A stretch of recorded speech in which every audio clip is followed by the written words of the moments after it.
चुनौतियां समाज के सामने हैं, तो समाज को भी अपना व्यवहार उस तरीके से रखना होगा जिसमें हम कोरोना से अपना बचाव कर सकें, और जो कोरोना का प्रोटोकॉल है उसका पालन भी करना होगा। तो ये सच है कि हम सब लोग जिन कठिनाइयों के दौर में चले गए थे, अब उससे काफी हद तक बाहर आ गए। नमस्कार, मैं हूं जेनिफर और आप सब देख रहे हैं NBC 24। आज हमारे साथ मौजूद है राज्य के स्वास्थ्य मंत्री मंगल पांडे जी। मंगल पांडे जी, सबसे पहले आपका बहुत बहुत स्वागत है। हमारा जो राज्य है वो लगभग कोरोना के कहर से अभी बाहर आ गया है। काफी सराहनीय कार्य आपने किए हैं, लेकिन हम और जानना चाहेंगे कि अभी जैसे लॉकडाउन हुआ है, लोग काफी राहत महसूस कर रहे हैं, लेकिन कुछ लोग अभी भी लापरवाही जरूर बरतेंगे। तो आने वाले समय में किस तरह से और बिहार तैयार रहेगा स्वास्थ्य के क्षेत्र? नहीं, देखिए, पहले तो मैं ये कहूंगा कि कोरोना से बाहर आ गया है ऐसा नहीं है। अभी भी राज्य के अंदर लगभग 12,000 एक्टिव केस हैं। हाँ, ये बात ठीक है कि आप जब देश की तुलना में देख रही होंगी तो बिहार में सब कुछ बहुत नियंत्रित दिख रहा है, क्योंकि एक्टिव केसेस के मामले में बिहार 20वें नंबर पर है पूरे राज्यों के क्रम में।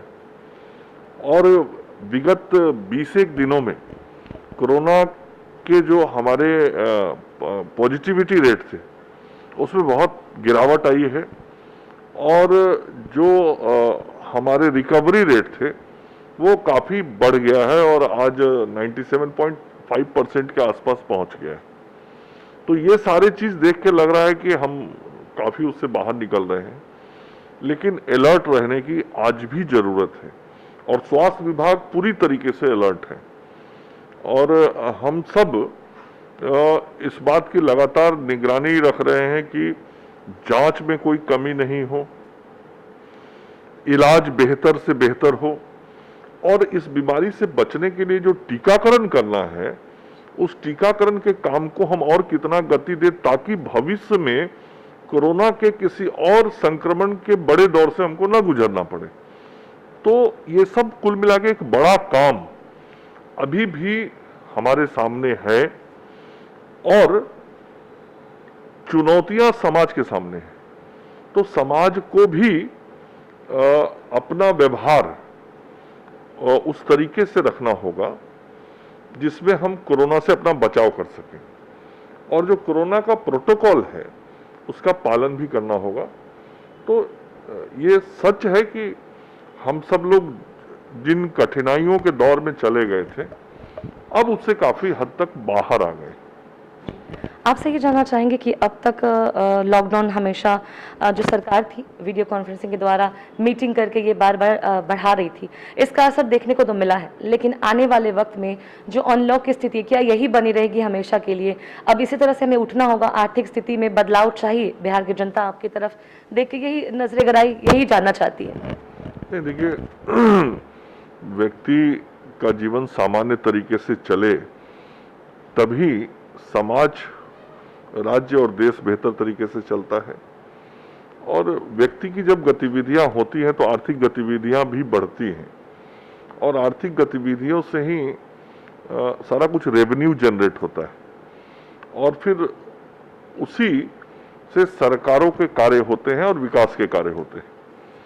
तो हर कुछ एक दूसरे से जुड़ा होता है। तो सबसे प्रारंभिक ये है कि परिस्थिति सामान्य हो जाए, लोग तनाव मुक्त होके रह सकें, इस कोरोना की बीमारी के भय से हम अपने को बाहर निकालें ताकि खुले तौर पे हम काम कर सकें।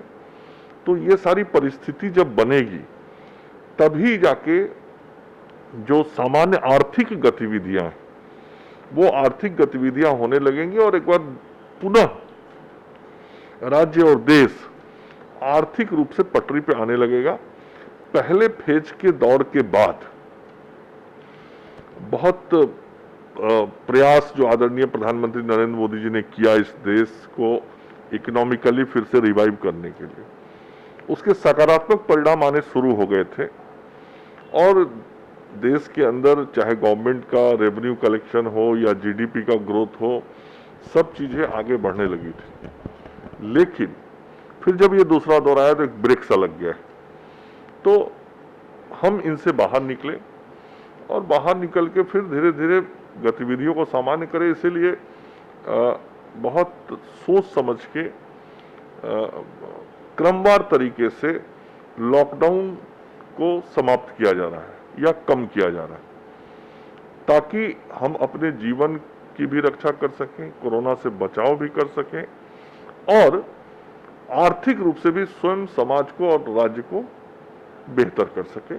तो इसी तरीके से हम आगे बढ़ेंगे और सब कुछ ठीक रहा तो हम सब लोग फिर सामान्य तरीके से सारा कार्य व्यवहार करेंगे।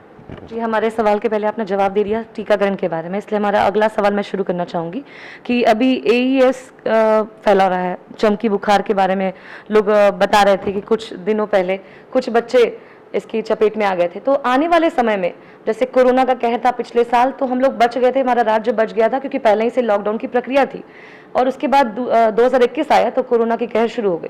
लेकिन आने वाले वक्त में क्या इस तरह की जैसे बीमारियां भी, जैसे व्हाइट फंगस आ गया, तो क्या आने वाले समय में हम तैयार हैं इन सभी के लिए? हमारा अंतिम सवाल।